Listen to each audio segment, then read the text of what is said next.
Today is one of those sad press conferences that you have.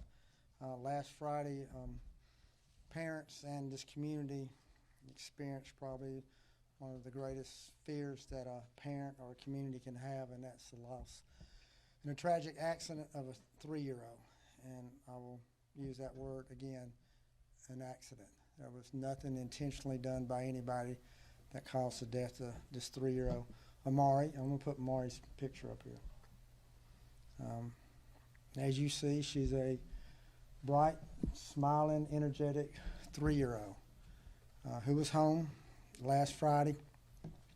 Her parents had taken another child to a doctor's appointment, and there was an adult left in the house with Amari.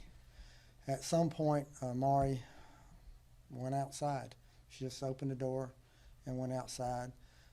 Was in the yard for a little bit, and then there was a vehicle that was parked in the yard that was not operable, and the doors were unlocked. She opened the door, and she went into the vehicle and closed the door. And the heat that she experienced is what caused her death. The parents came home, could not find Amari in the house, called 911 frantically looking for her. Our deputies arrived. They started searching. They found Amari in the vehicle.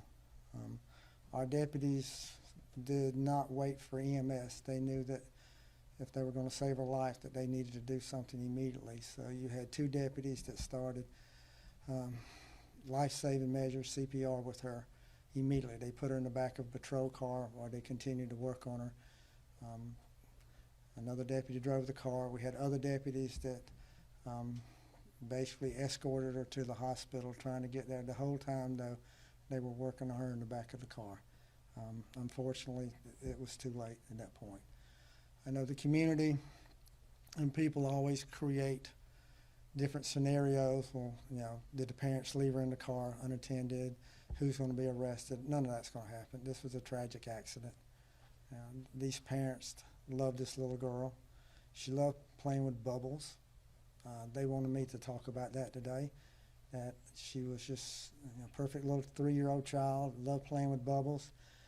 But they also don't want her life to be in vain. They want people to remember Amari for something that may help somebody else. And it kind of goes what I say all the time about keeping your vehicles locked. And her parents wanted me to emphasize today to everybody, keep your vehicles locked, even those who are not running and you're not using, or the ones that you are driving. It's real simple. If you're not in it, just push that little button, lock the door. That may have saved Amari's life, but we can't go back hindsight and fix it at this point. But they want people to understand that can be prevented. They want people to remember Amari for that smile, not what happened on Friday, but as an educational point for everybody to realize it can happen, and it can happen fast. Anybody who's ever had a 3-year-old knows how quick they can run, how fast they are, what they can do, and things that you might not think they can do, they can do. How do we know this happened? It's all on video. And no, I'm not going to share the video. I'm not going to share the pictures. There's no benefit in doing that. The community doesn't need to see it.